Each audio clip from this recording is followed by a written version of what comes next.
তোমার উপর অবধারিত করে নাও দীর্ঘ নীরবতা, দীর্ঘ সময় চুপ করে থাকার বিষয়টা তোমার উপর অবধারিত করে নাও। ফাইন্নাহু মাকগাদাতুন লিশ-শাইতান, কারণ এই কাজটার মধ্য দিয়ে শয়তান বিতাড়িত হয়ে যায়।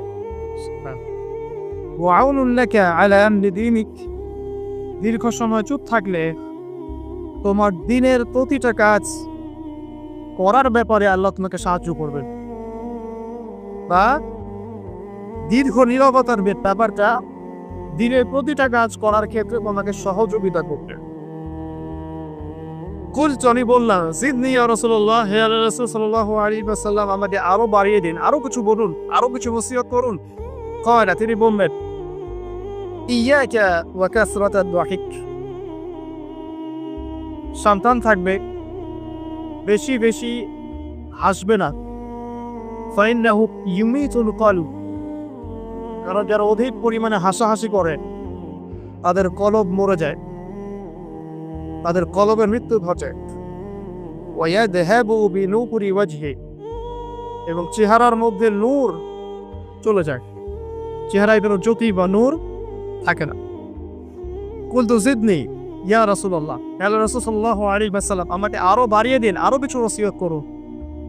ক্বালা, এবার তিনি বললেন সাল্লাল্লাহু আলাইহি ওয়াসাল্লাম, কুলিল হাক্কা ওয়া ইন কানা মুররান, সর্বদা সত্য কথা বলবে, সত্যের উপর থাকবে যদিও এটা অন্যের কাছে তিক্ত হয়। সত্য কথা বলবে যদিও এটা তিক্ত শোনায়। কুলতু জিদনি ইয়া রাসূলুল্লাহ, তিনি বলছেন, আমি বললাম, হে আল্লাহর রাসূল, আরো বাড়িয়ে দিন আমাকে। ক্বালা, এবার নবীজি বললেন সাল্লাল্লাহু আলাইহি ওয়াসাল্লাম, লা তাখাফ ফিল্লাহি লাতমাতা লাইব, আল্লাহর পথে কাজ করার ব্যাপারে বা আল্লাহর পথে চলার ক্ষেত্রে, আল্লাহর দ্বীন পালনের ক্ষেত্রে নিন্দুকের নিন্দার পরোয়া করবে না। আল্লাহর ব্যাপারে নিন্দুকের নিন্দার সমালোচনা পরোয়া করবে না। কুলতু জিদনি ইয়া রাসূলুল্লাহ, তিনি বললেন, আমি বললাম যে আরো বাড়িয়ে দিন হে আল্লাহর রাসূল আমার জন্য। নবী করিম সাল্লাল্লাহু আলাইহি ওয়াসাল্লাম বললেন, ক্বাল লিয়াহজুসকা আনিন নাস মা তা'লামু মিন নাফসিকি, যখন মানুষের ব্যাপারে তোমার নেগেটিভ কোনো মন্তব্য করতে হয় বা কারো ব্যাপারে যদি নিন্দা করতে চাও, এরকম ইচ্ছা জাগে মনের মধ্যে, তাহলে আগে চিন্তা করবে যে এই দোষটা তোমার মধ্যে আছে কিনা। অর্থাৎ নিজের নফসের খেয়ালটা তুমি আগে বেশি নিবে অন্যের নিন্দা করার আগে। রাওয়াহুল বাইহাকি, হাদিসটা এসেছে বাইহাকি শরীফের মধ্যে ফি শুআবিল ঈমান, এবং মিশকাতুল মাসাবিহের মধ্যে এসেছে হাদিসটা 414 এবং 415 পৃষ্ঠায়। অত্যন্ত চমৎকার একটা হাদিস। আজকে আমরা ইনশাআল্লাহ আযজা ওয়া জাল এই হাদিসটার উপরে সামান্য কিছু কথা বলে আমাদের আলোচনা শেষ করব ইনশাআল্লাহ তাআলা। আবু যর রাদিয়াল্লাহু আনহু একজন বিশিষ্ট সাহাবী, আপনারা জানেন, যার ব্যাপারে নবী করিম সাল্লাল্লাহু আলাইহি ওয়াসাল্লাম বলেছিলেন, আবু যর, তুমি খুব নরম মানুষ, তাই কখনো দায়িত্ব চেয়ে নিও না, কারণ তোমার উপরে যদি 2 জন মানুষের দায়িত্ব দেয়া হয়, তোমাকে যেন ছুরিবিহীন জবাই করে দেয়া হবে। আবু যর রাদিয়াল্লাহু আনহু আধ্যাত্মিক নরম মনের মানুষ ছিলেন। তিনি নবী সাল্লাল্লাহু আলাইহি ওয়াসাল্লামকে খাস করে বলছেন, এটা আমভাবে নয়, আমি যেমন আমভাবে সবার উদ্দেশ্যে কথাগুলো বলছি, এভাবে আমভাবে নবীজি এই কথাটা তাকে বলেন, বরং খাসভাবে বলেছেন, পার্সোনাল নসিহত, ইন্ডিভিজুয়ালি বলেছেন। তিনি বলছেন, হে আল্লাহর রাসূল, আমাকে কিছু নসিহত করো, কিছু ওসিয়ত করো। ওসিয়ত কি জিনিস? যেমন কেউ চলে যাওয়ার আগে ওসিয়ত করে, বাবা ইন্তেকাল করছে তার আগে ওসিয়ত করেন, মাকে দেখিস, হ্যাঁ, বোনদেরকে খোঁজ খবর রাখিস, সন্তানদের ব্যাপারে খোঁজ খবর রাখি, ইত্যাদি ওসিয়ত করা। মানে যে কথাগুলো আমরা অক্ষরে অক্ষরে পালন করতে চাই, প্রতিশ্রুতি ব্যক্ত করি, এরকম কথা কনভারসেশন। কিন্তু চিন্তা করেন, নবী করিম সাল্লাল্লাহু আলাইহি ওয়াসাল্লাম যদি আপনাকে আমাকে খাস করে কোনো জায়গায় ডেকে নিয়ে কথাটা বলতেন, কেমন হতো? মনে করেন নবী সাল্লাল্লাহু আলাইহি ওয়াসাল্লাম জীবিত আছেন বা আমরা তো সাক্ষাৎ পেয়েছি, আর আমরা কেউ একজন আমাদের মধ্যে গিয়ে থেকে বললেন, ইয়া রাসূলুল্লাহ, আমাকে কিছু নসিহত করেন, আমাকে খাস করে কিছু ওসিয়ত করেন, তখন এই ওসিয়তগুলো স্পেশাল হবে। এবং আপনি আমি কখনোই চাইবো না জীবন চলে গেলাম এগুলোর মনে একটা আমরা ছেড়ে দিই, তাই না? আবু যর রাদিয়াল্লাহু আনহু এই সুযোগটা নিয়েছেন। নবী সাল্লাল্লাহু আলাইহি ওয়াসাল্লাম বলছেন প্রথম যে উসিকা বিতাকওয়াল্লাহ, আমি তোমাকে সর্বপ্রথম ওসিয়ত করছি তুমি আল্লাহকে ভয় করো। তাকওয়া কি জিনিস? নবীজি বলছেন ফাইন্নাহু আযয়ানু লিয়ামনিকা কুল্লি, এই তাকওয়াটাই সমস্ত কাজের সৌন্দর্য বর্ধন করবে তোমার জীবনে। তুমি যত কাজ করবে প্রত্যেকটা কাজ যদি আল্লাহকে ভয় করে করো, প্রত্যেকটা কাজ তোমার জীবনে সৌন্দর্য বর্ধন করবে ইনশাআল্লাহ। খুব সংক্ষিপ্ত আকারে বলতে পারি, আল্লাহ রাব্বুল আলামিনের তাওহীদের সাথে কাউকে শরীক না করা, এক কথায় আল্লাহর সাথে শিরক না করার নাম তাকওয়া। ঠিক আছে? আল্লাহ এক, আল্লাহ অদ্বিতীয়, তিনি মহাবিশ্বের স্রষ্টা, আমাদের স্রষ্টা, সৃষ্টিকর্তা, পালনকর্তা, রিজিক দাতা, জীবন মৃত্যুর মালিক, বিধান দাতা। এই প্রত্যেকটা কনসেপ্ট আল্লাহর জন্য খাস করার নাম হচ্ছে তাওফিক। আর এখানে যদি আমরা কাউকে সমকক্ষ দাঁড় করে তাহলে শিরক হয়ে যাবে। এই শিরকটা তিনভাবে হয়ে থাকে। মানুষ চিন্তার ক্ষেত্রে শিরক করতে পারে। কেউ যদি মনে করে মহাবিশ্বের কোনো স্রষ্টা নাই তাও শিরক করবে। কেউ যদি মনে করে স্রষ্টা আরও একজন আছে, একাধিক আছে, তাও শিরক করবে। কেউ যদি মনে করে যে আল্লাহ ছাড়া কেউ ইবাদত পাওয়ার যোগ্য, আল্লাহ ছাড়া অন্য কাউকে সেজদা করা যায়, নাউজুবিল্লাহ। আল্লাহ ছাড়া কেউ প্রয়োজন পূরণ করতে পারে, কেউ সন্তান দিতে পারে, কেউ কল্যাণ করতে পারে, কেউ অকল্যাণ করতে পারে ইত্যাদি, বা আল্লাহ ছাড়া কেউ বিধান দেওয়ার মালিক, এরকম কনসেপ্ট যার মনের মধ্যে আছে, এটা হচ্ছে আকীদাগত শিরক বা চিন্তাগত শিরক। আমি কি বুঝাতে পারছি? 2 নাম্বার কাজের শিরক। যেমন কেউ যদি আল্লাহকে সিজদা না করে অন্য কাউকে সিজদা করে, কর্মগত শিরক করছে। আল্লাহ পাকের হালালকে কেউ যদি হারাম করে নেয়, কর্মগত শিরক করেছে। আল্লাহ পাকের হারামকে কেউ হালাল করে নেয়, কর্মগত শিরক করেছে। আল্লাহর কাছে দোয়া না করে মৃত মানুষের কাছে দোয়া করে, শিরক করেছে। এগুলো কাজ করতে গিয়ে শিরক করছে। ইভে আল্লাহর নামে কসম না করে অন্য কারো নামে কসম করলেও শিরক হয়ে যায়। অনেক সময় আমরা হাতের মধ্যে রশি পড়ি, পাথর পড়ি, অনেক কিছুই পড়ি, আমাদের বিশ্বাস হয় এগুলো আমাদের উপকার করতে পারবে, অপকার করতে পারবে, তাহলে শিরক হয়ে যাবে। সন্তান আল্লাহ দেন, যদি আমরা মনে করি যে মাজারে গিয়ে দোয়া করলেই সন্তান পাওয়া যাবে, শিরক হয়ে যাবে।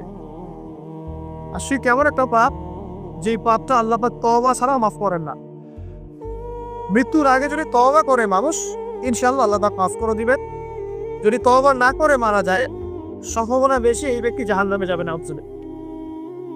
কারণ প্রত্যেক 1999 জন মানুষ জাহান্নামে যাবে যাদের আমলনামায় শিরকের পাপ থাকবে।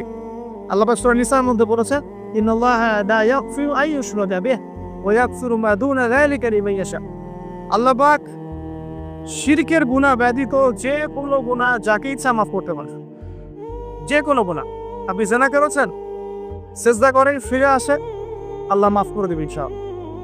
আপনি সুদ খেয়েছেন দীর্ঘদিন, সুদ থেকে ফিরে আসেন, দীর্ঘদিন মায়ের সাথে জিনা করেছেন সিদের মধ্য দিয়ে, তওবা করে ফিরে আসেন, আল্লাহ এখনই মাফ করে দেবে ইনশাআল্লাহ। আপনি খুন করেছেন মানুষকে, যদি আপনি চিন্তা করেন যে আমার এটা অপরাধ হয়েছে, আপনি তওবা করে খালেস ভাবে ফিরে আসেন, আল্লাহ মাফ করে দিবেন ইনশাআল্লাহ। ব্যভিচার করেছেন, বিবাহিত হওয়ার পরেও জিনা করেছেন, এই ব্যক্তির কিন্তু পৃথিবীতে বাঁচার আসলে কোনো অধিকার নাই। তারপরেও যদি সে গোপনে তওবা করে ফিরে আসে রাতের অন্ধকারে, আল্লাহ চাইলে মাফ করে দিবেন ইনশাআল্লাহ। যে কোনো পাপ আল্লাহ পাক যাকে ইচ্ছা মাফ করতে পারেন, শিরক ছাড়া। শিরক যদি তওবা না করে মারা যায়, বেশিরভাগ সম্ভাবনা হচ্ছে সে জাহান্নামে যাবে। আরেকটা ডেঞ্জারাস বিষয় হচ্ছে, শিরক করে মারা গেলে কবরে মান রব্বুক উত্তর দিতে পারবে না। যারা মান রব্বুকে উত্তর দিতে পারবে, নিঃসন্দেহে তারা কখনো শিরক করে নাই, আল্লাহ পাকের তাওহীদের উপরে ছিল। আবার শিরকের অনেক কিছু বুঝি ঠিকই, আধুনিক একটা শিরক বুঝি না। আধুনিক শিরক এটা যেমন আল্লাহ পাক যা নাজিল করেছেন, এখানে যে বিধানগুলো আছে, এগুলোকে যদি কেউ ডিনাই করে বা এগুলোকে পাশ ফিরিয়ে অন্য কোনো বিধানকে বেটার মনে করে, আল্লাহর বিধানে চাইতে বেটার মনে করে বা সমকক্ষ মনে করে, এটাও শিরক। এটাও শিরক। আল্লাহ পাক কিছু হালাল করেছেন, আমরা যদি মনে করি এটা হারাম, তাহলে শিরক, এটাও শিরক। সূরা তাওবার 31 নম্বর একটা পড়ে দেখবেন ইনশাআল্লাহ। যাই হোক, তাকওয়ার প্রথম স্টেজ হচ্ছে আমাদেরকে শিরক করা যাবে না, তাওহীদে থাকতে হবে ইনশাআল্লাহ। 2 নম্বর আল্লাহ পাকের যত আদেশ আছে এগুলোকে মেনে চলার নাম তাকওয়া। ফর এক্সাম্পল সালাত, সাওম, সাদাকা, হজ, উমরা, যাকাত, সত্য কথা বলা, পিতামাতার খেদমত ইত্যাদি যতগুলো আদেশ কোরআন এবং সুন্নাহর মধ্যে আছে এগুলোকে মেনে চলা তাকওয়ার পরিচয়।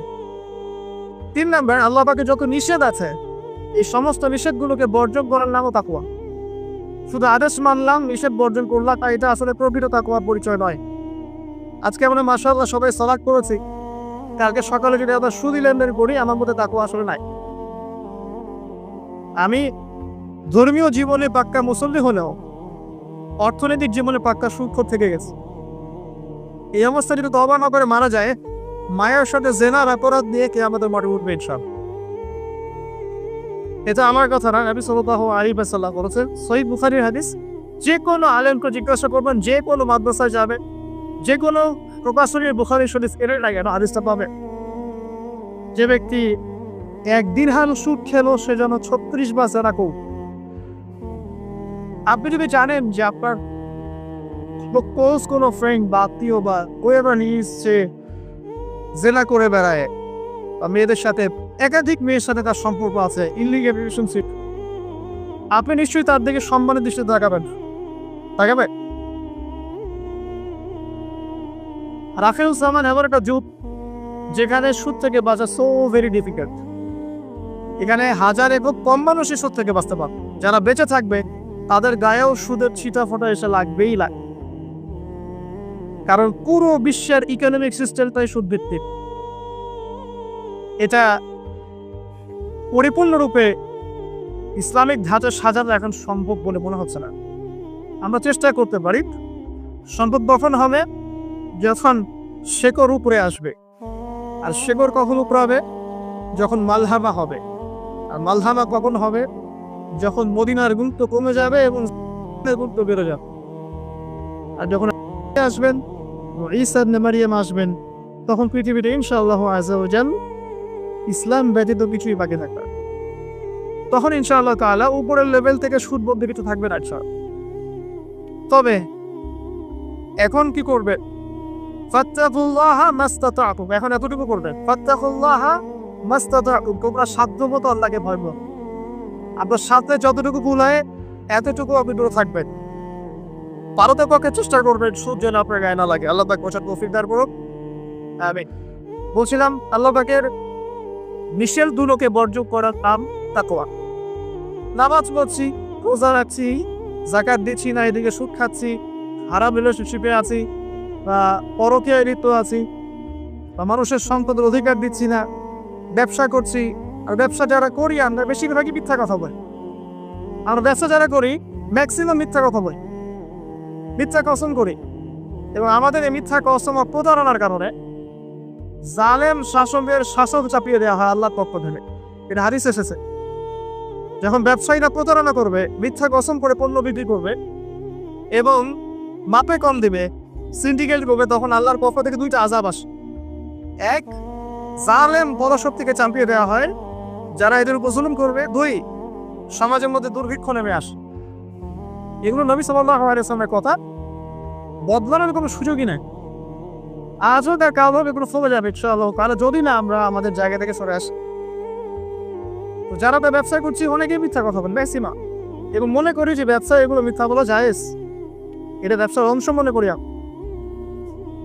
সৎ ব্যবসায়ী কিয়ামতের দিন নবীগণের সাথে থাকবেন। যারা সৎ ব্যবসায়ী তারা কিয়ামতের মাঠে নবীগণের সাথে হাসর করবেন।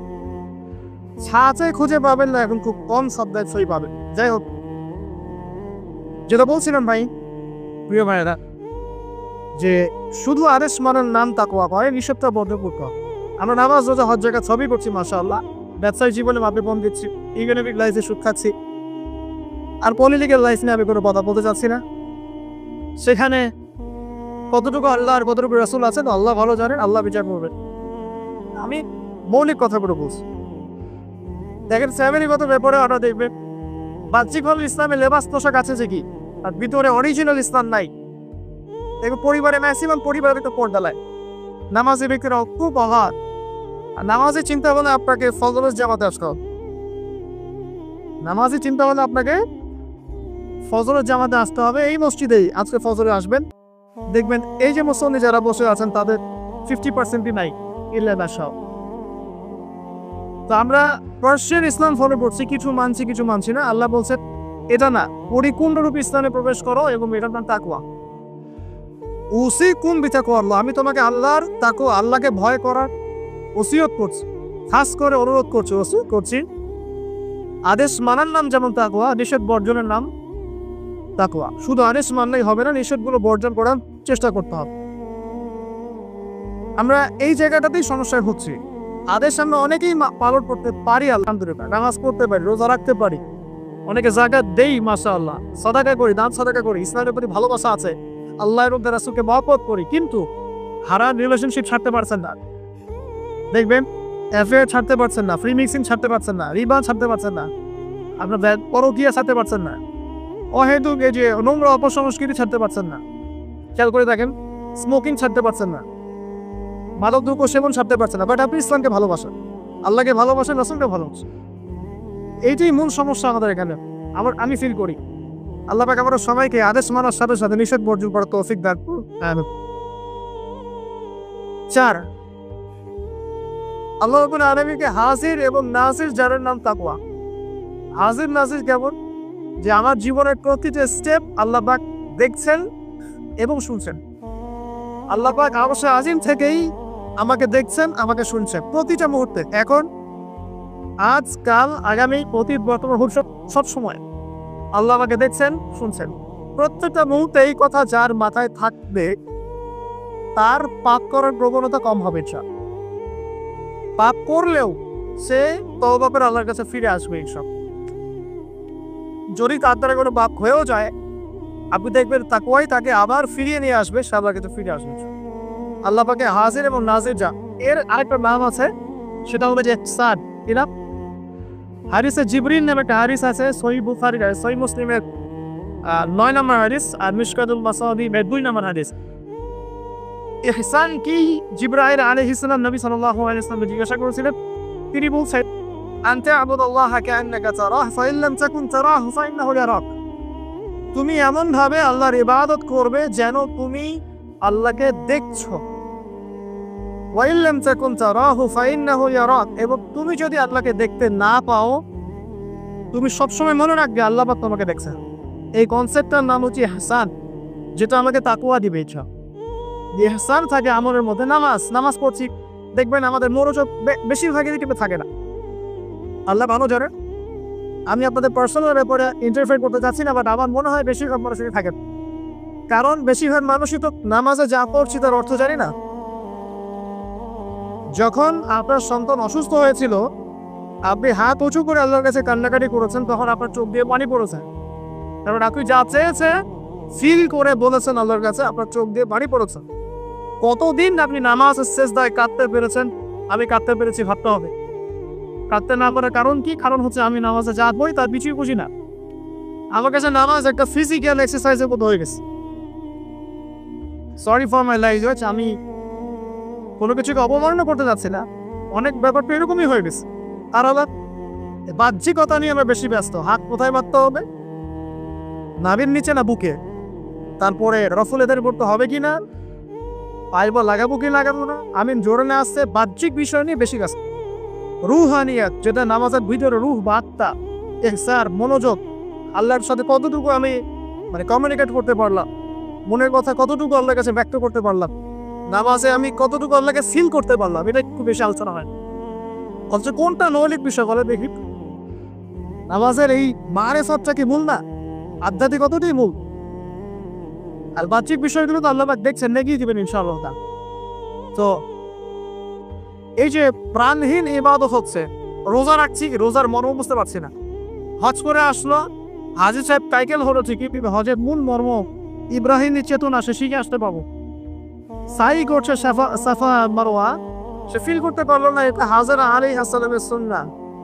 এই যে আমরা কুরবানি করলাম, ম্যাক্সিমাম আমাদের মধ্যে ফিল করতে পারি নাই এটা হচ্ছে ইব্রাহিম আলাইহিস সালামের সেই কুরবানি যেটা তিনি ছেলেকে করতে চেয়েছিলেন। এই চেতনাটা আসলো না। তো রসকসহীন ইবাদত কতটুকু কবুল হয়, প্রাণহীন ইবাদত কতটুকু উপরে পৌঁছে, আল্লাহ ভালো জানে। তো যে বিষয়টা নিয়ে এই কথাটা বললাম, ইহসান হচ্ছে সেই জিনিস যেটা আমাকে মনে করাবে আমি আল্লাহকে দেখছি, শুনছি, বা আল্লাহ আমাকে দেখছেন এবং শুনছেন। এর জন্য প্রয়োজন আপনি ইবাদতে যা যা করছেন, যা যা বলছেন, এর অন্তত অর্থটুকু বোঝা। তাহলে আপনার ইনশাআল্লাহ মনের মধ্যে সেই ফিলিংসটা আসবে ইনশাআল্লাহ।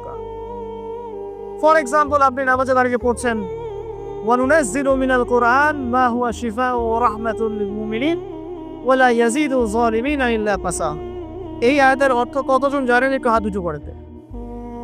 যারা জানেন তারা যদি আয়াতটা কোরআনে নামাজের মধ্যে পড়েন, তারা মনোযোগ বেশি পাবেন। স্বাভাবিক।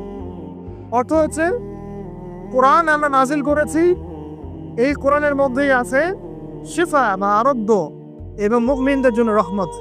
যখন আপনি বুঝতে পারলেন তখন কি নামাজে মনোযোগ পারবে না? সুবহান রাব্বিয়াল আলা বলছেন, সর্বোচ্চ আমার রব সর্বোচ্চ সুউচ্চ, তখন আপনার মনোযোগ পারবে না? আত্তাহিয়াতুতে আপনি কি করছেন, দরুদে কি করছেন, দোয়া মাসুরে বলছেন আল্লাহুম্মা ইন্নী যালামতু নাফসি যুলমান কাসীরা, আল্লাহ আমি আমার নফসের উপর প্রচুর জুলুম করেছি। কখনো কি ফিলিংস হয় যে জুলুমের এখানে স্বীকারোক্তি দিচ্ছি আমি? কারণটা একটাই কারণ। কথা বললে অনেক সময় যাবে, আমার আরো কিছু বলার আছে, যে অর্থটা বুঝতে পারছি না। অর্থ না বুঝলে আপনি রসকসহীন প্রাণহীন ইবাদত করতেন। অর্থ বোঝাটা কি অপরাধ? অর্থ বুঝলে কি আপনি আলেম ওলামা থেকে সরে যাবেন, দূরে সরে যাবেন?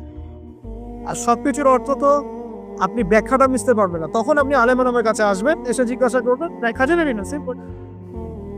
তো অর্থ অনুধাবন করলে ইনশাআল্লাহ তাআলা আপনার ইহসান বাড়বে, যেটা আমাকে তাকওয়ার দিকে নিয়ে আসবে। ইহসান মানে আল্লাহকে হাজির নাজির যে ইবাদত করা। একটা বিষয়, ইবাদতের মধ্যে ধীর স্থিরতা আনতে হবে, তাড়াহুড়া বন্ধ করতে হবে। তাড়াহুড়া বন্ধ করলে পরে দেখবেন ইবাদতের মধ্যে স্বাদ পাচ্ছে ইনশাআল্লাহ। দুনিয়াবি হ্যাসেল, দুনিয়াবি যে ব্যস্ততা একটু কমিয়ে আনতে হবে, তাহলে দেখবেন ইবাদতের স্বাদ পাচ্ছেন ইনশাআল্লাহ। প্রত্যেকটা ইবাদতের পটভূমি জানতে হবে, যে নামাজ আমি কি জন্য পড়ি, কোথায় গিয়ে ফরজ হয়েছিল, কুরবানি কেন দিব, কুরবানির ইতিহাসটা কি, হজ যে আমি করবেন ঘটনাগুলোর পিছনের গল্পগুলো কি, এগুলো না জানলে আপনি ইবাদতে স্বাদ পাবেন না। এই জিনিসগুলো তো টাচ দিলাম। আল্লাহ পাক আপনার সবাইকে ইহসানের সাথে ইবাদত করার তৌফিক দান করুন, আমিন। তো প্রথম ওসিয়ত করছেন নবী সাল্লাল্লাহু আলাইহি ওয়াসাল্লাম আবু যর রাদিয়াল্লাহু আনহুকে, তুমি আল্লাহকে ভয় করবে, এটা তোমাকে সমস্ত আমল সুন্দর করে দিবে, সৌন্দর্যমণ্ডিত করে দিবে। তাকওয়া মানে আমরা জানলাম আল্লাহর সাথে শিরক না করা, তাওহীদের উপর থাকা।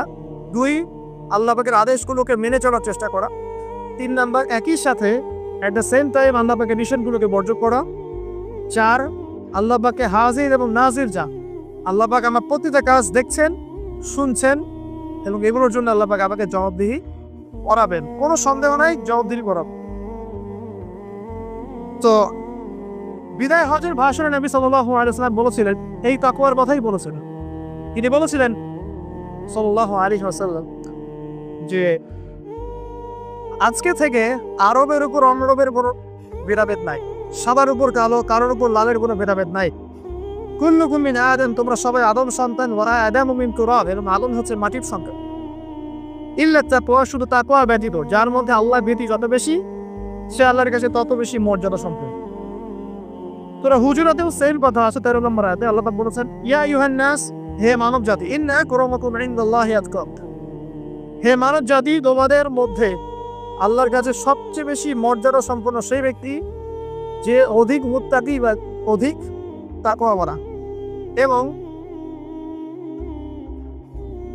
এই তাকওয়ার পজিশনটা কোথায় সেটাও নবী সাল্লাল্লাহু আলাইহি ওয়াসাল্লাম বলেছেন। এটা আমার টুপিতে নাই, আমার দাড়ি, আমার লেবাস, আমার পোশাক, আমার চলাফেরা, এসবের মধ্যে তাকওয়ার প্রকৃত পরিচয় নাই। নবী করিম সাল্লাল্লাহু আলাইহি ওয়াসাল্লাম বলেছেন, তাকওয়া হা হুনা, তাকওয়া হচ্ছে এখানে। এই বলে তিনি কলিজার দিকে 3 বার ইশারা করেছেন।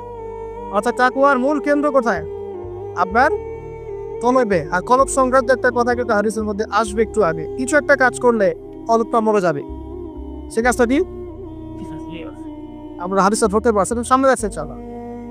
তো কলবের ব্যাপার তাকওয়া, তাহলে কলবের যত্ন নেওয়া লাগবে। আমরা দেহের যেমন যত্ন নেই, পোশাকের যত্ন নেই, পরিপাটি থাকতে পছন্দ করি, বাড়ি ভান চকচকে রাখতে পছন্দ করি, তাই না?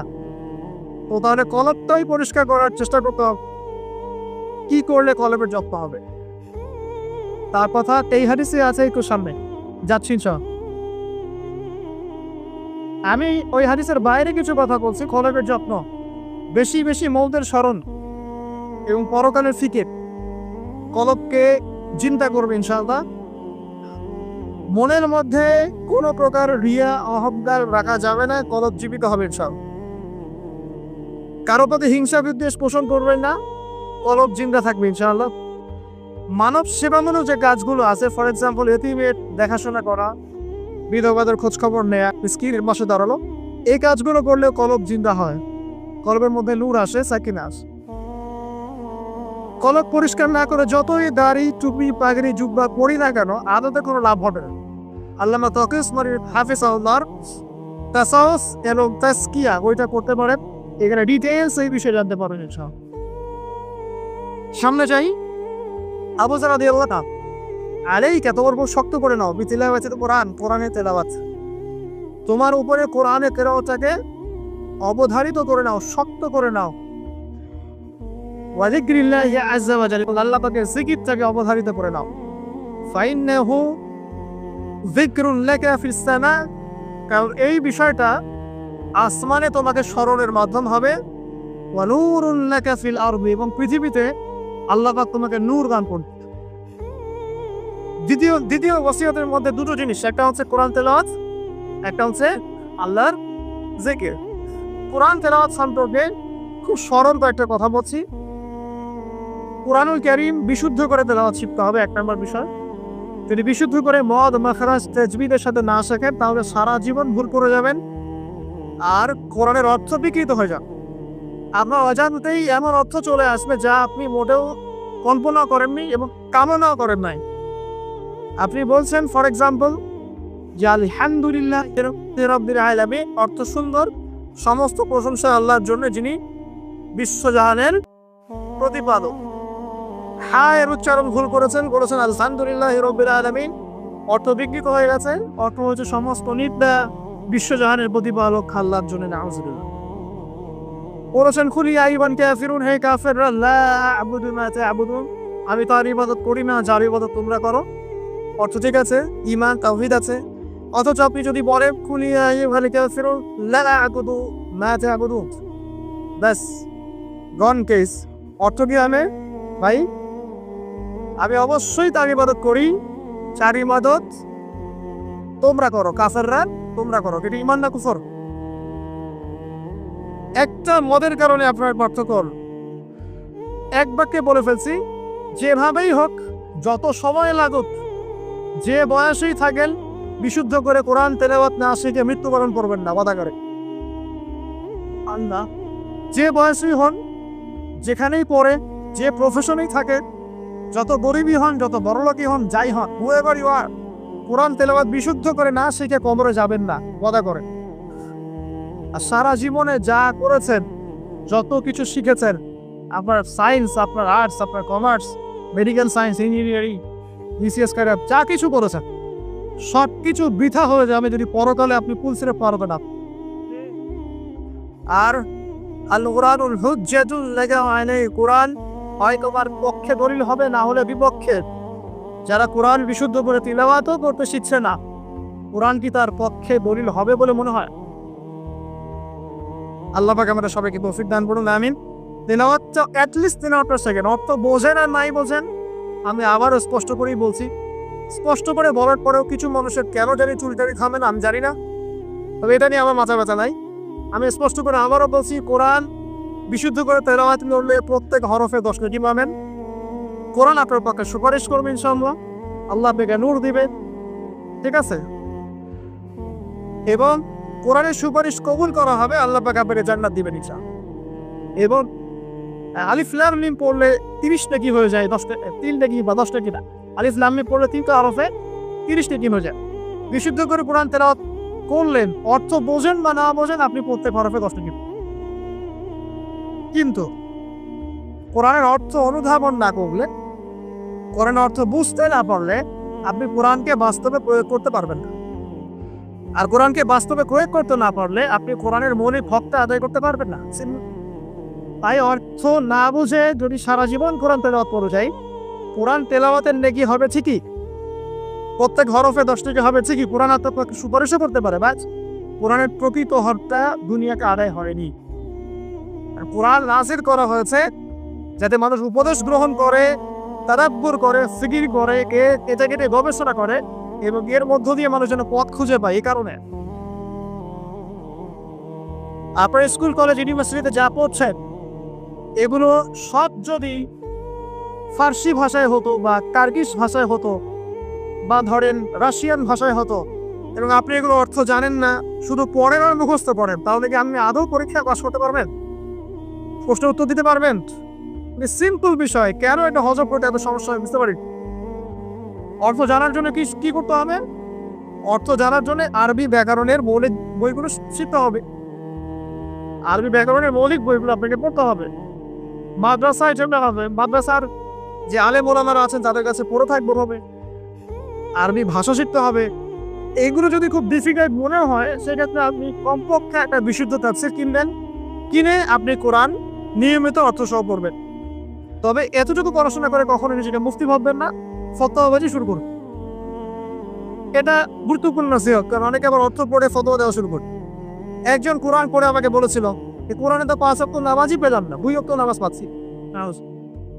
এই যে ফজর, জোহর, আসর, মাগরিব, ইশা সিরিয়ালে কোথাও দেওয়াই নাই, কেন নামাজ পড়ি? একজন কোরআন পড়েই বলছে, অর্থ করেই বলছে যে কোরআনে তো হাদিস মানার কোনো দলিল পেলাম না, কোরআনে কোথাও বলা হয়নি যে হাদিস মানো, এরকম বলছে। আমি যে প্রথমে কায়াত তেলাওয়াত পড়লাম, ওয়ামা আতাকুমুর রাসূলু ফাখুযুহু, রাসূল সাল্লাল্লাহু আলাইহি ওয়াসাল্লাম যা দিয়েছেন তা গ্রহণ কর, সূরা তাওবা, সূরা হাশরে 7 নম্বর আয়াত। ওয়ামা নাহাকুম আনহু ফারতাবু, এবং রাসূল যা থেকে নিষেধ করেছেন তা থেকে, তো এই রাসূলের আদেশ নিষেধ মানার জন্য হাদিস লাগবে না? তাহলে কোরআন পড়ে হাদিসে গরিব না পাওয়ার কারণ কি? কারণ সে খালি কাট পেস্ট প্রোটেস্ট্যান্ট ভার্সনে কোরআন পড়ছে, অর্থটা তাফসীরটা সে ঘেটে দেখে নেয়। অর্থ পড়েন উৎসাহিত করছি, তবে ফতোয়াবাজি করতে যাবেন না। আপনি যেটা বুঝবেন না আলেম ওলামার কাছে গিয়ে অবশ্যই জিজ্ঞাসা করে অর্থ ব্যাখ্যা জেনে নিন। ফাসআলুহু আহলা যিকরি ইন কুনতুম লা তা'লামুন, তোমরা জ্ঞানী থেকে জিজ্ঞাসা করবে যদি সে বিষয়ে তোমাদের জ্ঞান না থাকে। তো আবু যর রাদিয়াল্লাহু আনহু নবী সাল্লাল্লাহু আলাইহি ওয়াসাল্লাম বলেছেন, তিলাওয়াত, কোরআন তেলাওয়াতটাকে ওয়াজিব করে নাও নিজের উপরে। তো আমরা কি কমপক্ষে প্রতিদিন একটা করে সূরা পড়তে পারি না ভাই? কমপক্ষে একটা পৃষ্ঠা পড়তে পারি না? যারা আরেকটু বেশি পড়ি 5 পৃষ্ঠা, আরেকটু বেশি পড়ি 10 পৃষ্ঠা। হাফেজি কোরআনে 600 পৃষ্ঠা আছে। এই 600 পৃষ্ঠাকে আপনি 30 পারায় ভাগ করেন, প্রত্যেক পারায় 20 পৃষ্ঠা, এক পারায় 20 পৃষ্ঠা। তো আমি সকালবেলা ঘুম থেকে উঠে কি অর্ধেক পারা করে পড়তে পারি 10 পৃষ্ঠা? যারা একটু ভালো জোরে পড়তে পারি, ফ্লুয়েন্সি আছে, তারা 1 পারা করে পড়তে পারি। প্রতিদিন 1 পারা করে পড়লে প্রতি মাসে আপনি একটা করে খতম নিতে পারবেন। আচ্ছা, না পড়ে প্রতিদিন 10 পৃষ্ঠা করে যদি পড়ে তাহলে 2 মাসে একটা খতম করা যাবে? তাও না পারে, প্রতিদিন 5 পৃষ্ঠা করে পড়ে 4 মাসে একটা খতম হবে, বছরে 3টে খতম। কম নাকি? অনেক। এতটুকু যদি করেন আলহামদুলিল্লাহ। কোরআন গবেষণা আসার আগে আপনাকে আগে তিলাওয়াত বিশুদ্ধ করে করা শিখতে হবে এবং নিয়মিত তেলাওয়াত করতে হবে, তারপরে গবেষণার বুঝ আল্লাহ পাকের পক্ষ থেকে আসবে। এত সহজে আসবে না। আল্লাহ আমাদেরকে নিয়মিত কোরআন তেলাওয়াত করার তৌফিক দান করুন, আমিন। অনেক কোর্সও এখন বের হয়েছে যেগুলোর মধ্য দিয়ে খুব সহজেই কোরআনের অর্থ আপনি শিখতে পারেন। আপনি আরবি ব্যাকরণ শিখতে পারেন, আরবি ভাষা শিখতে পারেন, কোরআনিক গ্রামার শিখতে পারেন, বা বিশুদ্ধ করে মদ মাখরাজের সাথে কোরআন শিখতে পারেন। অনলাইনেও আছে, অফলাইনেও আছে। কিভাবে শিখবেন আমি জানি না, কার কাছে যাবেন আমি জানি না। এতটুকু জানি, আমি আপনাকে ওসিয়ত করতে চাই যে মৃত্যুর আগে কমপক্ষে একটা বার কোরআনটা অর্থ সহ পড়েন, আর অবশ্যই বিশুদ্ধ করে কোরআন তেলাওয়াত করতে শেখেন। আপনি যে বয়সেরই হন, যে পেশারই হন, আর যেখানকার মানুষই হন, আল্লাহ পাক তৌফিক দেন। আরেকটা বলা হয়েছে ওয়া যিকরুল্লাহি আযজা ওয়া জাল, এবং আল্লাহ পাকের জিকির, এই দুটো পড়লে আসমানে তোমাকে স্মরণ করা হবে এবং জমিনে আল্লাহ পাক তোমাকে নূর দিবেন। আল্লাহ জিকির কি? আল্লাহকে স্মরণ করা। সবচেয়ে সেরা জিকির নামাজ। সবচেয়ে সেরা জিকির কি? নামাজ। তারপরে সেরা জিকির কোরআন তেলাওয়াত। কোরআনকে আল্লাহ পাক জিকির বলেছেন, ইন্না নাহনু নাযালনা যিকরা ওয়া ইন্না লাহু লাহাফিজুন। আমি কোরআনকে বা এই জিকিরকে নাযিল করেছি, আমি এটা হেফাজত করব ইনশাআল্লাহ। এছাড়া জিকির বলতে আমরা আসলে যা বুঝি এগুলো খুব শর্ট করে বললে, প্রত্যেক দিন কিছু মাসনুন দোয়া কালাম আছে যেগুলো পড়লে আপনার জিকিরের হকটা আদায় করা যাবে। খুব সহজ, 100 বার সুবহানাল্লাহ পড়লে 1000 নেকি হবে, পাওয়া যাবে না? এটা আপনি ড্রাইভ করতে করতে করতে পারেন, হাঁটতে চলতে করতে পারেন, মা বোনরা রান্না বান্না করতে করতে করতে পারেন। এটার জন্য আলাদা করে ওযু করে বসতে হবে জরুরি না, ওযু শর্তও না। আপনি চলতে ফিরতে কাজটা করতে পারেন, ইস্তেঞ্জা করা বাদ দিয়ে ওখানে বসে বসে আবার এটা করেন, ঠিক আছে? ওকে, 100 বার আলহামদুলিল্লাহ পড়া যাবে না, 100 বার আল্লাহু আকবার পড়া যাবে না, লা ইলাহা ইল্লাল্লাহ 100 বার পড়া যাবে না।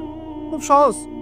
বা সকালবেলা অ্যাটলিস্ট আপনি একটা বার পড়লেন আয়াতুল কুরসি, একবার পড়লেন সাইয়্যিদুল ইস্তিগফার, সাইয়্যিদুল ইস্তিগফার একবার পড়লে ওই দিন যদি সে ব্যক্তি মারা যায় তাহলে জান্নাত। মাগরিবের ওয়াক্তে পড়ে ফজর হওয়ার আগে যদি মারা যায় জান্নাত ইনশাআল্লাহ। এরকম অনেক দোয়া আছে। আউযু বিকালিমাতিল্লাহি তাম্মাতি মিন শাররি মা খালাক পড়বেন ইনশাআল্লাহ। কোনো অদৃশ্য দৃশ্যের অনিষ্ট আপনাকে স্পর্শ করবে না ইনশাআল্লাহ। জিন ভূত, জিন শয়তান, জাদু টোনা, চোখ লাগা বদবদে কোনো কিছুই কাজ করবে না ইনশাআল্লাহ। এগুলো নিয়ে এখন অনেক রোগী দেখেন না, জিনগ্রস্ত রোগী, সেহের রোগী, মাজনুন হয়ে যাচ্ছে, পাগল, মেন্টালি ডিপ্রেসড, মানসিক। এখন তো বেশিরভাগ মানুষ মানসিক রোগী, ফিজিক্যাল রোগী কম, মানসিক রোগী বেশি। এমন এমন এমন জেনারেশন তৈরি হচ্ছে, এরা ক্রেজি, এরা হচ্ছে মানসিকভাবে বিকলাঙ্গ। পরীক্ষা করতে চান, সবার হাত থেকে স্মার্টফোন কেড়ে নেন, ইন্টারনেট কানেকশন বন্ধ করে গ্রামে পাঠিয়ে দেয়, 1 মাসের মধ্যে সব পাগল হয়ে গেছে, ফিরে আসে পাগল হয়ে যাবে। ইন্টারনেট কানেকশন নাই, স্মার্টফোন নাই, দেখবেন পাগল ক্রেজি হয়ে যাবে। যাই হোক, আল্লাহ পাক আমাদের কি হেফাজত করুন। জিকির বাড়িয়ে দেন। একটা জিকির আছে, সুবহানাল্লাহি ওয়া বিহামদিহি আদাদা খালকিহি ওয়া রিদা নাফসিহি ওয়া জিনাতা আরশিহি ওয়া মিদাদা কালিমাতিহি। যে ব্যক্তি এটা 3 বার পড়বে, ফজরের পর থেকে নিয়ে সূর্য ওঠা পর্যন্ত বসে বসে যদি আল্লাহ জিকির করতেন, যে নাকি হতো এতটুকু পড়লে সে নাকি হয়ে যেত। আপনি যদি প্রতিদিন হজ করতে চান, উমরা করতে চান, ইশরাকের নামাজ পড়বেন জামাতে ফজর পড়ার পর, একটা হজ একটা উমরা নাকি পাবেন। আর অনেক জিকির আছে, আমি শর্ট করে বলে দিই। হিসনুল মুসলিম একটা বই আছে, কি নাম? হিসনুল মুসলিম। এই বইয়ের মধ্যে সব জিকির দেয়া আছে, বিশুদ্ধ সনদে আছে, কোনো সমস্যা নেই। এই জিকির আজকারগুলো বাড়িয়ে রাখ। আল্লাহ পাক পরিষ্কারটাই পরকালের অস্তিত্ব আপনাকে বোঝাচ্ছে, এবং আল্লাহ পাক যে টাইম ফ্রেমের ঊর্ধ্বে অবস্থান করছেন এটা আমাদেরকে বোঝাচ্ছে। এটার হাদিসও আছে, যা আবিষ্কার করা হয়েছে প্রথম আসমানের বিষয়, এরকম আরো 2, 3, 4, 5, 7টা আসমান আছে, এবং সপ্তম আসমানের উপরে আছে মহাসাগর, তার উপর আছে কুরসি, তার উপর আরশে আজিম, তার উপরে আল্লাহ রাব্বুল আলামিন। আল্লাহ পাক এই টাইম ফ্রেমের ঊর্ধ্বে, আল্লাহ পাকের কাছে সবই অতীত, সবই বর্তমান, সবই ভবিষ্যৎ, এগুলো ঊর্ধ্বে আল্লাহ পাক। অতীত, বর্তমান, ভবিষ্যৎ আল্লাহ পাককে গ্রাস করতে পারে না। আল্লাহ পাক এগুলো ঊর্ধ্বে আছে। অনেক ব্যাপার আছে, ইনশাআল্লাহ এটা নিয়ে আমি পরে কথা বলবো আজকে। তো যাই হোক, আসমানে আপনাকে স্মরণ করা হবে, তার মানে আসমানেও আল্লাহ পাকের সৃষ্টি আছে যারা আপনাকে স্মরণ করবে। আল্লাহ পাক আপনি স্মরণ করবেন ইনশাআল্লাহ। এবং পৃথিবীতে আপনাকে নূর দেওয়া হবে। নূর মানে কি? আলো। আলো তখন লাগে যখন অন্ধকার দূর করতে হয়, এই তো অন্ধকার দূর করতে আলো লাগে। পৃথিবীতে অন্ধকার আছে, এখানে অন্ধকার বলতে কি বোঝানো হয়েছে? রাতের অন্ধকার, জাহেলিয়াতের অন্ধকার। কিসের অন্ধকার? চারিদিকে জাহেলিয়াত নাই, সুদ ঘুষ জেনা ব্যভিচার জাহেলিয়াত দিয়ে ভর্তি না? এই জাহেলিয়াত দূর করতে হলে আপনার টর্চ লাইট লাগবে, নূর লাগবে। সেই নূর আল্লাহ পাক আপনাকে দিবেন যদি আমি কোরআন তেলাওয়াত করি এবং আল্লাহর জিকির বাড়িয়ে দিই। আল্লাহ পাক আমাদেরকে সবাইকে নূর দান করো, আমিন। এরপরে ওসিয়ত ছিল, শর্ট করে নিচ্ছি। তিনি বলেন, খুলতু ইয়া রাসূলুল্লাহ জিদনি, আমাকে আরো বাড়িয়ে দিন হে আল্লাহর নবী। তিনি বলছেন খুব ইম্পর্টেন্ট কথা, আলাইকা বিতুরিস সামতি, দীর্ঘ সময় নীরবতা অবলম্বন করার ব্যাপারে আমি তোমাকে ওসিয়ত করছি, এটা তোমার উপরে ওয়াজিব করে। দীর্ঘ সময় চুপ করে থাকাটা মারেফাতের পরিচয়। যখন আপনি চুপচাপ থাকবেন, খুব বেশি কথা বলবেন না, বেশি অপ্রয়োজনীয় কথা বলবেন না, প্রয়োজনীয় কথা বলবেন, আল্লাহর পক্ষ থেকে আপনার কলবের উপরে ইলম আসবে, ইলমে লাদুন্নি আল্লাহর পক্ষ থেকে আসবে ইনশাআল্লাহ। দেখবেন ঠান্ডা মাথায় চিন্তা করলে সুন্দর গোছানো চিন্তা করা যায় না, এলোমেলো হবে না চিন্তাগুলো তো। এবং যদি আমরা বেশি ব্যস্ত থাকি, বেশি কথা বলি, তখন কিন্তু চিন্তাগুলো এলোমেলো হয়ে যায়। এটা বলা হচ্ছে প্রয়োজনীয় বিষয়গুলোর ক্ষেত্রেও কথার ক্ষেত্রে সতর্কতা অবলম্বন। তাহলে অপ্রয়োজনীয় যে কথাগুলো আছে, যে গীবত, পরনিন্দা, পরচর্চা, অহেতুক মিউজিক শোনা বা অহেতুক কাব্য চর্চা, অহেতুক উপন্যাস, এগুলোর কি মূল কথা দাও? যখন প্রয়োজনীয় ক্ষেত্রে আল্লাহ পাক বলছেন আলাইকা বিতুল ইসলামতি, তোমার উপরে দীর্ঘ নীরবতাকে ওয়াজিব করে নাও, তাহলে অপ্রয়োজনীয় গান গল্প আড্ডাবাজি, যে আমরা চায়ের দোকানে করছি, ক্যারাম খেলতে খেলতে করছি, লুডো খেলতে খেলতে করছি, অহেতুক আড্ডাবাজি করছি, ফ্রেন্ড সার্কেল একত্রিত হলে অনেক অহেতুক গল্প হয়ে যায়। এবং বেশিরভাগ গল্পের ক্ষেত্রে হয় গীবত বা রিয়া বা আত্মপ্রদর্শন, তাই না, বা সমালোচনা। আর বাই দ্য ওয়ে, জাতি হিসেবে আমরা খুব বাচাল জাতি। আর আমরা কাজের চেয়ে কথা বলতে বেশি পছন্দ করি, আমরা কাজের চাইতে কথা বলতে বেশি পছন্দ করি, কিন্তু যার উন্নত সভ্যতা তারা কথা কম বলে, কাজ বেশি করে। আমরা কাজের চেয়ে কথা বেশি বলতে পছন্দ করি, এবং কাজ যদি কোনো একটা করে ফেলি, যদি কাজ হয় 5 ডিগ্রির, আমরা কথা বলতে শুরু করি 100 ডিগ্রি। ভাবখানা আমাদের এরকম। আমাদের এই জাতিগত পরিবর্তন আনতে হবে। কথা কম বলি আমরা, আল্লাহ পাক কাজ বেশি করা তৌফিক দান করুক। এবং কথা যখন বলবো সেটা যেন প্রয়োজনীয় কথা হয়।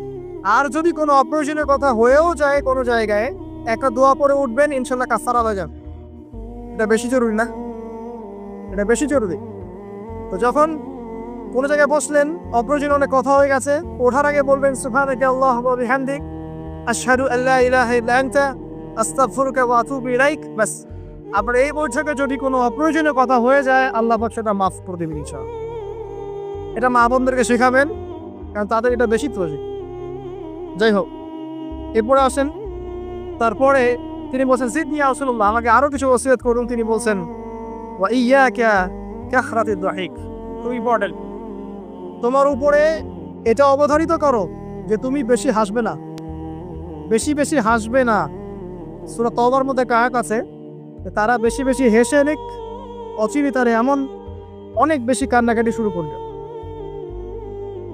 তারা হেসে নিক, অচিরেই তারা অনেক বেশি কান্নাকাটি শুরু করবে। নবী সাল্লাল্লাহু আলাইহি ওয়াসাল্লাম হাদিসে বলেছিলেন, তোমরা যদি জানতে আমি যা জানি, আল্লাহর পক্ষ থেকে আমি যা জানি, তোমরা যদি তা জানতে, তাহলে তোমরা একটা মাঠে একত্রিত হয়ে যেতে, স্ত্রী সহবাসও ছেড়ে দিতে, স্ত্রীকে ছেড়ে দিয়ে একটা মাঠে একত্রিত হয়ে যেতে এবং সেজদায় পড়ে কান্নাকাটি শুরু করতে। তোমরা যদি জানতে আমি যা যা, তোমরা সেটা জানো না।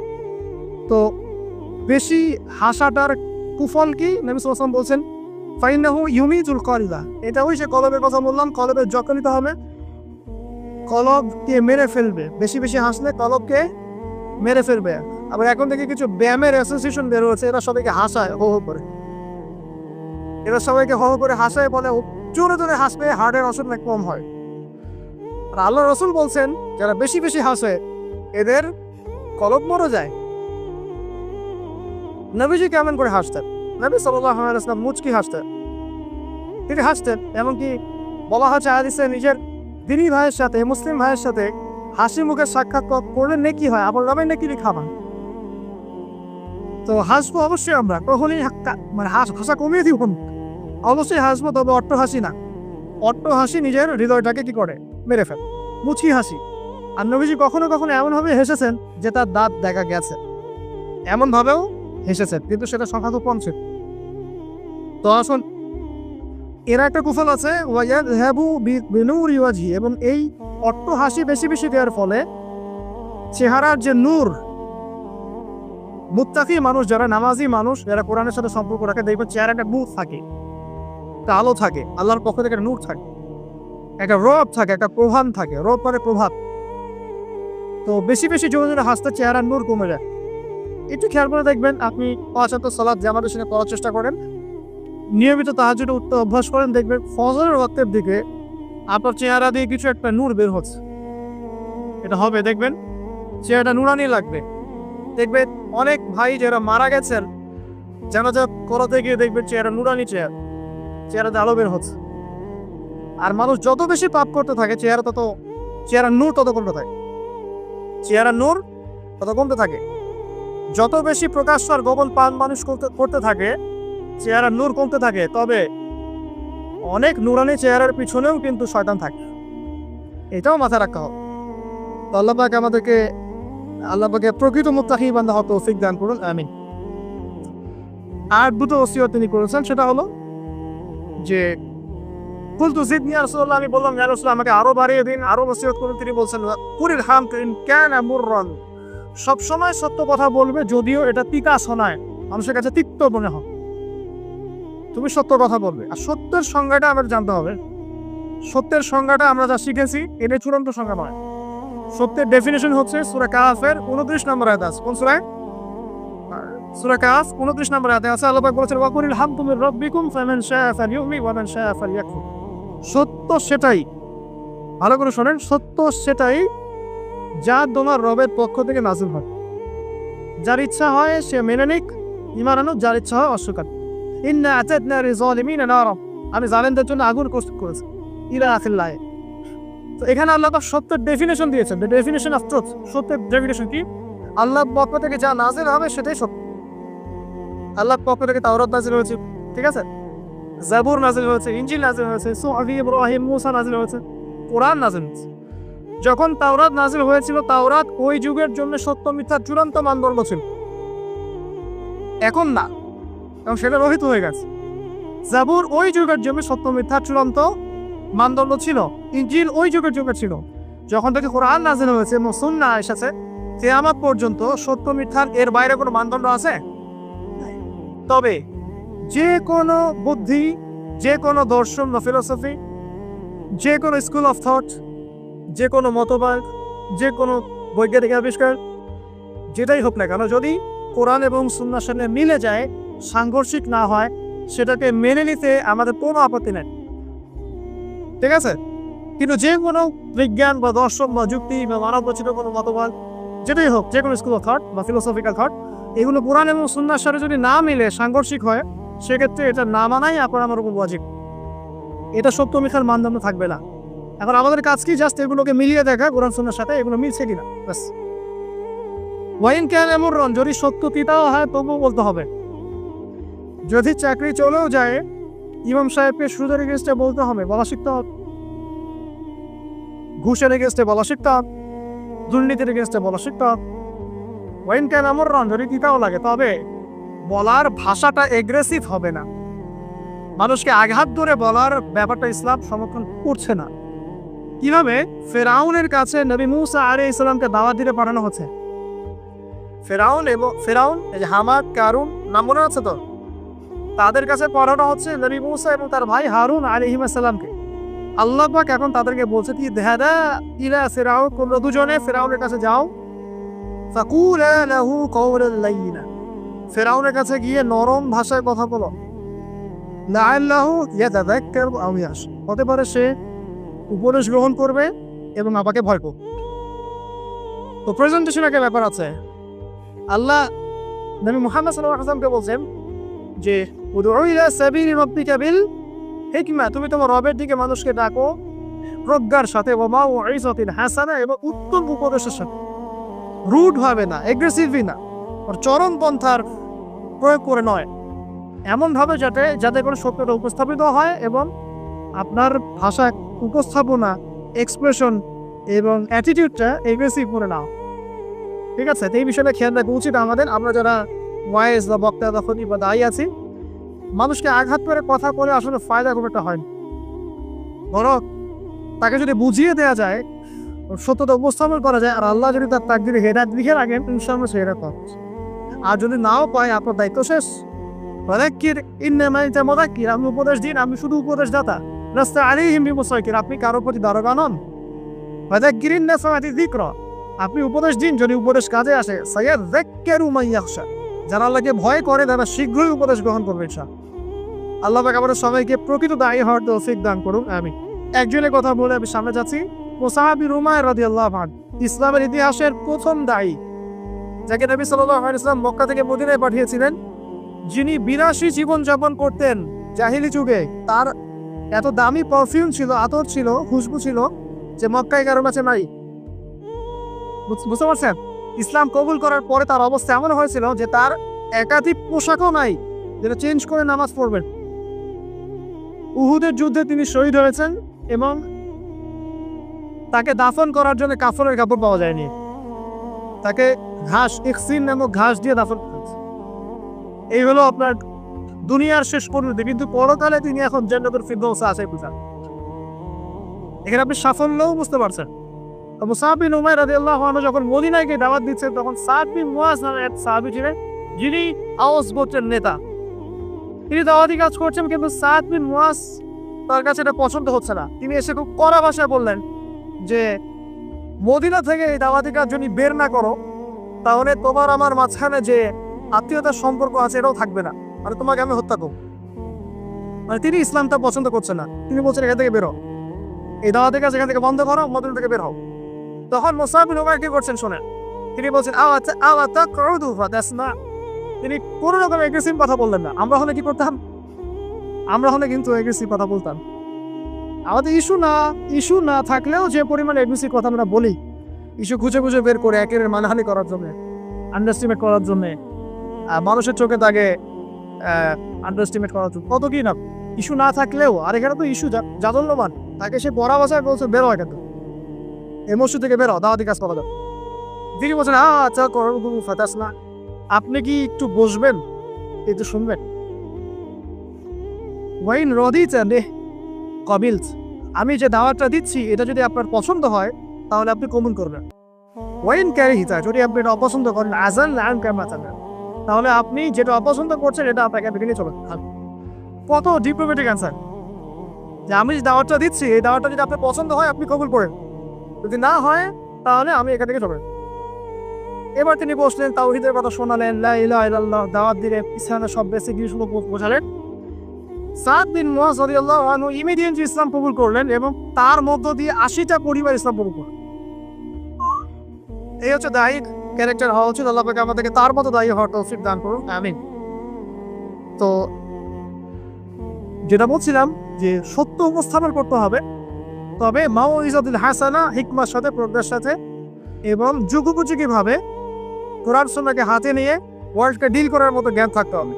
সর্বশেষ নবী সাল্লাল্লাহু আলাইহি ওয়াসাল্লাম যে ওসিয়তটা করছেন সেটা হলো, তিনি বলছেন, লা তাখাফিল্লাহি লাওমাতা লাইম, আবু যাও, আল্লাহর পথে চলার ক্ষেত্রে নিন্দুকের নিন্দার কোনো পরোয়া করবে না। আল্লাহর পথে যখন তুমি চলতে শুরু করবে, কোন চলা? প্রকৃত চলার কথা বলছি, কথিত চলার কথা বলছি না। আমরা কিন্তু ম্যাক্সিমাম কথিত চলি, প্রকৃত চলার কথা বলছি। মানে ইসলামের বেসিক প্রতিটা বিষয় আপনি মেনে চলেন, এটা প্রকৃত চলা। এবং নিষেধ, বেসিক নিষেধ সব ছেড়ে দেয়, এর না প্রকৃত চলা। আর কথিত কি? মানে এদিকেও আছে এদিকেও আছে, মানে যখন যেদিকে বাতাস সেদিকে ফ্লোর, ঠিক আছে? পাবলিক দেখলো, একটা ফতোয়া দিলাম, পাবলিক চেতে গেল, ফতোয়া চেঞ্জ করে দিল, মুযাবযাবিনা বাইনাহুম। তো প্রকৃত চলা, যখন তুমি প্রকৃত রূপে আল্লাহর পথে চলবে, তখন মানুষ তোমার নিন্দা করবে, সমালোচনা করবেই। মানুষ নিন্দা করবেই, সমালোচনা করবেই। এটা নবীগণের সুন্নাত। নূহ আলাইহিস সালাম থেকে শুরু করে মুহাম্মদ সাল্লাল্লাহু আলাইহি ওয়াসাল্লাম পর্যন্ত এমন কোনো নবী নাই যাকে তার কওম তিরস্কার করে নাই, বের করে দেয় নাই, অত্যাচার করে নাই। কোনো কোনো ক্ষেত্রে নবীদেরকে হত্যা পর্যন্ত করা হয়েছে। তো নবীগণের যে নিষ্পাপ কোনো মানুষ আছে, তাহলে তাদেরকে এই ভোগান্তি কেন পোহাতে হলো? তারা কি আমার হচ্ছে অন্য কোনো ইসলাম ফলো করতেন? তাহলে আমরা এমন কোনো ইসলাম ফলো করছি যেটা করে আমাদের সব ঠিক থাকে, চাকরিও যায় না, পরিবারে সব ঠিক থাকে, এদিকে আমি ব্যবসাও লাভ উন্নতি করছি, ঠকাচ্ছি, আবার আমার হজমরাও ঠিক আছে, মাশাআল্লাহ। সো এমন ইসলামের কথা বলা হচ্ছে এখানে, যে ইসলাম পালন করলে, পরিপূর্ণ ইসলাম যারা পালন করছে না, এরা তখন আপনাকে নিন্দা করবে, সমালোচনা করবে, আপনাকে তিরস্কার। এটা শুরু হবে আপনার পরিবার থেকে। আপনি টোটাল ইসলাম ফলো করার চেষ্টা করেন, আপনার পরিবার থেকে বাধা শুরু হবে ফার্স্ট অফ অল, এখান থেকে। তারপরে সমাজ মেনে নিবে না, তারপরে দেখা যাবে ধর্ম নেতারা মেনে নিবে না। প্রচলিত একটা সিস্টেম চলছে, আপনি এসে একটা নতুন কিছু বলছেন, তখন এরা মেনে নিবে না, যে নতুন বিষয়টা অবশ্যই কোরআন সুন্নাহর সাথে মিল আছে। তারপরে সর্বোচ্চ লেভেল ফিরআউন, নমরুদ, এটা পরে, ওটা সবার আগে আসবে। তবে নবী তো বলছেন সাল্লাল্লাহু আলাইহি ওয়াসাল্লাম, লা তাখাফা ফিল্লাহি লাওমাতা লাইম, কোন নিন্দুকের নিন্দা বা সমালোচনার পরোয়া করবে না। মনে রাখবেন, যারা বীর তাদের গায়ে আঘাতের চিহ্ন থাকে, যারা কাপুরুষ এদের গায়ে কখনো আঘাতের চিহ্ন থাকে। আর যারা ইসলাম ফলো করেও খুব পুত পবিত্র থাকতে চায়, ডানেও যাবো না বামেও যাবো না, এভাবেই সব চলবে, তাদের ইমান, ইসলাম এবং ইহসান নিয়ে নতুন করে ভাবার সময় এসেছে এখন। আল্লাহ পাক আমাদেরকে প্রকৃত ইসলাম ফলো করে তৌফিক দান করুন।